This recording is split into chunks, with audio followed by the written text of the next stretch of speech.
हम जो चीज़ डिस्कस करेंगे इंग्लिश के कुछ बेसिक्स। तो सबसे पहले हमारे पास है अल्फ़ाबेट। अल्फ़ाबेट क्या चीज़ है? अल्फ़ाबेट सेट ऑफ लेटर और symbol in a fix order for writing a language. किसी भी जुबान को लिखने, पढ़ने या समझने के लिए वो चंद हर्फ जिन्हें एक सही तरतीब में लिखा जाए उन्हें अल्फ़ाबेट कहते हैं। अल्फ़ाबेट जो होते हैं ना सेट ऑफ लेटर होते हैं, मतलब लेटर जो है ना ए बी सी डी ये क्या होते हैं? लेटर। जब इनका एक सेट बनता है ना तो वो अल्फ़ाबेट होते हैं। अल्फ़ाबेट का जो सेट बनता है वो लेटर बन जाता है और जो है ना वो जो है ना फिक्स ऑर्डर में लिखे जाते हैं किसी लैंग्वेज के लिए। तो अल्फ़ाबेट 26 है इंग्लिश में, जो सारे हैं ना इंग्लिश में 26 अल्फ़ाबेट हैं और ये लेटर भी हैं पढ़े, अल्फ़ाबेट भी हैं पढ़े। टाइप जो होती है कैपिटल लेटर, स्मॉल लेटर। भाई ए बी सी डी जो होता है ना ये कैपिटल, ये जो है ना जो बड़े लिखे जाते हैं उन्हें कहते हैं कैपिटल लेटर। और जो स्मॉल लेटर जो लिखे जाते हैं ना ये जो है ना स्मॉल लेटर होते हैं। तो कैपिटल लेटर इनके लिखने का एक असूल है, जब भी कोई फिक्रा या सेंटेंस शुरू हो या कोई ऐसा नाउन जो फेमस हो उसे लिखा जाए तो उसका पहला जो लेटर होता है ना वो कैपिटल लेटर होता है।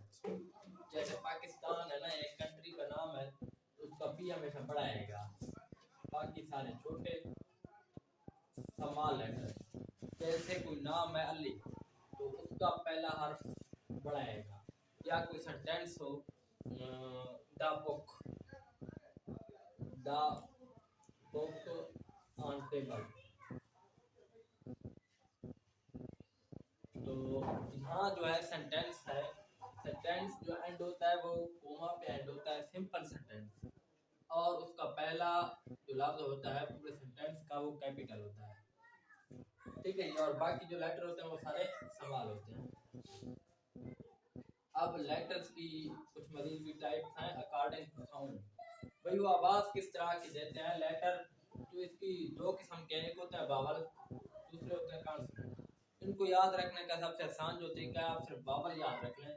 बावल के अलावा बाकी जो भी होंगे ना वो कॉन्सोनेंट होंगे, आपने और याद करने की जरूरत नहीं है। बावल कुल कितने हैं? बावल कुल जो 5 हैं, ए ई आई ओ यू, ये जो 5 है ना ये सारे बावल होते हैं। इनके अलावा कोई भी लफ्ज हो तो वो क्या होंगे? कॉन्सोनेंट। कॉन्सोनेंट होंगे। जैसे एमसीक्यू आ सकता है, तो कोई सेंटेंस है एप्पल, अब वो एमसीक्यू आता है how many consonant in it, many consonant in it. भाई इसमें कॉन्सोनेंट कितने हैं?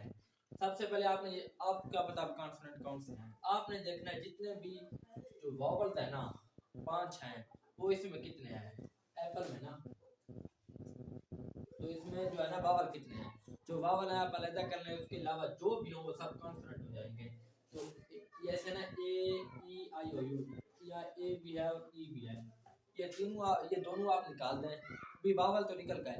बाकी जो कुछ भी बचा और जितना भी बचा ना वो कॉन्सोनेंट होंगे। तो एप्पल के कॉन्सोनेंट होंगे 3 और वावल कितने होंगे? 2। ऐसे भी आ सकता है सवाल, ठीक है जी। अब नेक्स्ट हमारे पास एलिफेंट देख लेते हैं।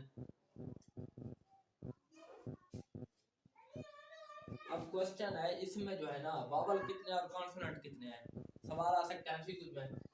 तो सबसे पहले इसको अलग कर लेते हैं। अब आपने इनमें से वावल निकाल लेंगे जितने भी हो। तो वावल थे ए ई आई ओ यू, तो ये 2 हैं। वावल कितने हो गए? 2। अब देखें कॉन्सोनेंट कितने हैं। तो कॉन्सोनेंट जो है ना आपने यहाँ से कैलकुलेट करना है। वावल निकल गया, बाकी जो बच गए वो सारे कॉन्सोनेंट है, इनको आप जरा रिमूव कर दें। बाकी जो है ई, हाँ ये भी तो है ना, इसको भी निकाल दें, ये हो जाएगा। तो 1 2 3 4 5 है इसमें, 5 जो है ना इसमें कॉन्सोनेंट है। ये आप देख लें इस तरह से। एमसीक्यू जो भी है ना हाउ मैनी कॉन्सोनेंट, आपने वावल निकाल के जो भी बचे वो सारे कॉन्सोनेंट ही होंगे, ठीक है। तो नेक्स्ट है हमारे पास भाई वर्ड वर्ड क्या है, वर्ड क्या है, समालेस्ट। अगर कोई कह देना कोई समालेस्ट मीनिंगफुल यूनिट ऑफ लैंग्वेज, तो आपने एमसीक्यू टिक करना है वर्ड। तो भाई लिखते जाओ, ये पॉइंट लिख लो, समालेस्ट यूनिट ऑफ लैंग्वेज वर्ड आएगा, ठीक है जी, या meaningful unit of language word आएगा। और जब वो पूछ ले यूनिट ऑफ लैंग्वेज क्या है, अगर यूनिट ऑफ लैंग्वेज पूछ ले तो वो वर्ड आएगा, आपने सीधा वर्ड पे क्लिक करना है, ठीक है जी। वर्ड कैसे होता है, कॉम्बिनेशन ऑफ लेटर से। भाई ये जो अल्फाबेट्स है ना सारे A to Z 26, इन सब के दो या तीन तीन के या एक एक के कॉम्बिनेशन से जो चीज बनती है वर्ड बनती है। वर्ड जैसे मैं आपको देख लूं, ये बुक, बुक एक वर्ड है, बुक। अब ये किस चीज से बना है, ये बना है अल्फाबेट से, और ये बना है लेटर से। फिर लेटर और अल्फाबेट एक ही चीज है, तो ये इनका कॉम्बिनेशन है। ये कितने हैं, 1 2 3 4, चार लेटर के कॉम्बिनेशन से एक वर्ड बन रहा है, ठीक है जी। इसे हम क्या कहेंगे, वर्ड। और ये क्या है, मीनिंगफुल है। भाई बुक का मीनिंग क्या है, किताब, ये एक मीनिंग है, तो ये मीनिंगफुल हो जाएगा, ठीक है जी। नेक्स्ट हमारे पास सेलेबल। भाई syllable a word or a part of word which consist of vowel sound.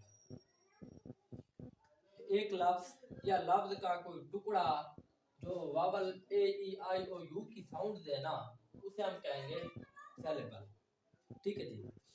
जैसे हमारे पास है कैलकुलेटर,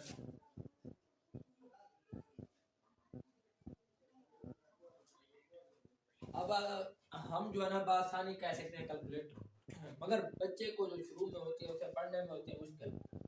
ये कैलकुलेटर कैसे पढ़ा जाए, बड़ा बड़ा है, तो जहाँ बावल साउंड एंड हो रहा हो तो वहीं पर इसको टुकड़ों में तकसीम कर दें, तो इसके क्या बन जाएंगे, सेलेबल। सेलेबल मानी जुज़्व, टुकड़े, सवाल पार्ट बनाकर किसी एक लफ्ज को पढ़ना, जैसे उर्दू में जोड़ तोड़ करके पढ़ना, वो बन जाता है सेलेबल। तो कैलकुलेटर के बहुत ज़्यादा बनेंगे, जैसे ये बावल है कल, इसको आप हटा दें, तो यहाँ भी एक बावल है, इसको हटा दें, कल को ले को हटा दें आप, ये 1 2 3 4 इसके बनते हैं, 4 सेलेबल बनते हैं कैलकुलेटर के, ठीक है जी। जैसे आप बुक है ना, अब वो पूछ लेते हैं how many saleable in word book. भाई बुक में कितने सेलेबल हैं, भाई बुक तो एक लफ्ज है, आप आसानी बोल सकते हैं बुक। बुक में जो है ना कोई सेलेबल नहीं है, बुक में कोई सेलेबल, ठीक है जी। इसी तरह जो है ना लफ्ज पूछ रहे भाई फुटबॉल में कितने हैं, फुटबॉल में कितने सेलेबल हैं, फुटबॉल में 2 सेलेबल है, फुट भी है और बॉल भी है, ये दोनों जो है ना सेलेबल है, इसे क्या कहेंगे हम, फुटबॉल। नेक्स्ट है हमारे पास जो होमोफोन। होमोफोन जो है ना दो लफ्जों से मिलकर बना है, तो एक है होमो, दूसरा है फोन। होमो का लफ्ज जहाँ भी आ जाए आपने इतनी बात याद रखनी है, होमो का मीनिंग होता है सेम। कोई भी चीज या कहीं पर होमो आ जाए ना, तो उसे हम कहेंगे सेम, कहीं भी, ठीक है जी। खून का मानी होता है साउंड, खून को भी आप याद रख लें, इसका भी मानी साउंड होती है। तो इसका जब हम मानी कलेक्ट करेंगे होमोफोन का, तो ये बनेगा सेम। होमोफोन के सेलेबल कितने होंगे, हम ये भी करके चले जाते हैं। होमोफोन के सेलेबल होंगे 3, होमोफोन, ठीक है जी। ये भी आप देखना है, word having same sound but different spelling and meaning. भाई ऐसे वर्ड हैं जिनके साउंड तो सेम हो बट इनके स्पेलिंग भी डिफरेंट और मीनिंग भी डिफरेंट होना, हम कहेंगे होमोफोन। अब हम इनकी कुछ एग्जांपल्स देखते हैं।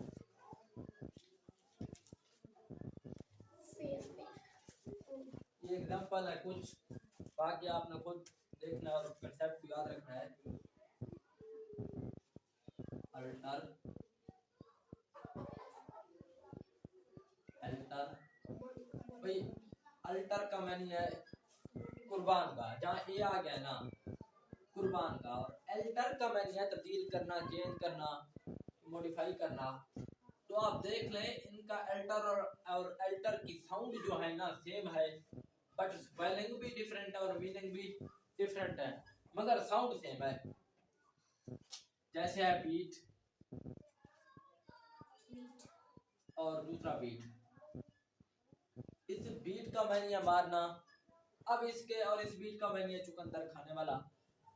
तो इसके स्पेलिंग भी डिफरेंट है और मीनिंग भी डिफरेंट है, इसके स्पेलिंग भी डिफरेंट है और मीनिंग भी डिफरेंट है, पर इनकी टून जो है या टून जो है ये सेम है, और हम इन्हें कहेंगे होमोफोन। ठीक है जी, ये सारे जो है ना होमोफोन। नेक्स्ट है हमारे पास प्रीफिक्सेस। प्रीफिक्सेस क्या है? लहजे। भाई a letter or group of letter used before beginning of word। भाई किसी लफ्ज के शुरू होने से पहले हम कोई लफ्ज जो लगाते हैं उसे कहते हैं प्रीफिक्स, ताकि वो कोई और नया मानी दे सके, उसे हम कहेंगे प्रीफिक्स। तो ये दरअसल लफ्ज के सामने ही एक और लफ्ज आप लगा दें, अल्फाबेट लगा दें, तो क्या बन जाता है? प्रीफिक्स। एग्जांपल है हमारे पास बिलीव। बिलीफ का मैंने या यकीन करना। अब हम इसके सामने जो है ना प्रीफिक्स लगाते हैं डिस। डिस को हम ऐड करेंगे, बन जाएगा डिसबिलीव। भाई यकीन ही ना रखना। ठीक है, तो अब हमारे पास ये है हेल। हेल का मैंने ये सांस लेना। अगर हम इसके सामने कोई प्रीफिक्स या ग्रुप ऑफ लेटर जैसे EX लगा दें तो ये बनेगा एक्सहेल। एक्सहेल का मैंने सांस लेना ना, सांस देना, निकालना, बाहर निकालना। और दूसरा है इनहेल, इनको लगाया आगे हेल, ये बन जाएगा इनहेल, भाई सांस को अंदर लेना। तो ये प्रीफिक्सेस हैं जो किसी लफ्ज के सामने लिखे होते हैं और हमें आसानी पता लग जाता है ये क्या चीज है। तो कोई जब आपके सामने MCQ आ जाए भाई इसमें प्रीफिक्स कौन सा है, उसको आप फाइंड करें। तो जो भी कोई मीनिंगफुल वर्ड हो और उससे पहले कुछ समथिंग स्ट्रेंज लग रहा हो और आप उसका मैनी भी ना आता हो, तो 2 या 3 लफ्जों का मजमुआ हो, बड़ी हाथ 3 होगी, 3 लफ्ज जिसके पहले लगे होंगे ना उसे आप कहेंगे वो है प्रीफिक्स। ये बासानी आपको पता लग सकता है भाई ये प्रीफिक्स है। आपने ऑप्शन देख लेने हैं वो पूछ क्या रहा है। ठीक है जी, तो नेक्स्ट है हमारे पास सफिक्स। ये भी सेम है डेफिनेशन, बस थोड़ा सा फर्क है, यहाँ बिगिनिंग ऑफ वर्ड है, यहाँ आफ्टर वर्ड है। अ लेटर और group of letter used after word. भाई कोई लफ्ज है जैसे बुक, तो यहाँ है बुक, इसके आगे हम लगाते हैं बुक रीडिंग, ये क्या बन गया? सफिक्स। ये बन गया सफिक्स। भाई कोई मीनिंगफुल लफ्ज हो ना, वर्ड हो, वर्ड के बाद में कोई आप कुछ और चीज लगा देना, वो बन जाएगी सफिक्स। आसानी आपको पता चलेगा, एक वर्ड आपने पढ़ रखा है, सुन रखा है, और उसके पीछे कोई और चीज लगी हुई है, वो सफिक्स है। आपको बस इतना याद रखना है। नेक्स्ट हमारे पास सिमिली। सिमिली तो वैसे आता नहीं है, बड़े कोर्सेज में पढ़ाया जाता है। सिमिली है figure of speech in which two different things having same quality are compared to each other. तो मुख्तलिफ चीजें हों जिनकी क्वालिटी सेम हो, तो जैसे हम कहते हैं ना चांद की तरह रोशन, तो ये जो है ना सिमिली होगी। जैसे एग्जांपल है as black flash of light, जैसे एज जो है ना रॉक या कोयल लेते हैं, कोयल कोयले की तरह स्याह। As light, as flash, as moon. ठीक है ना जी भाई, जहाँ एज एंड एज का कॉम्बिनेशन आ जाना भाई ऐसा कोई सेंटेंस हो जो आप देख रहे हो जिसमें एज लिखा पड़ा हो ना, 2 एज लिखे पड़े हो और उनके सेंटर में कोई वर्ड हो तो समझ जाए वो आपसे जो भी चीज पूछ रहा है ना, आपने बस सिविल ही लगाना है, भाई ये सिविल ही है, बस इतनी बात आपने याद रखनी है। तो ये आप करें।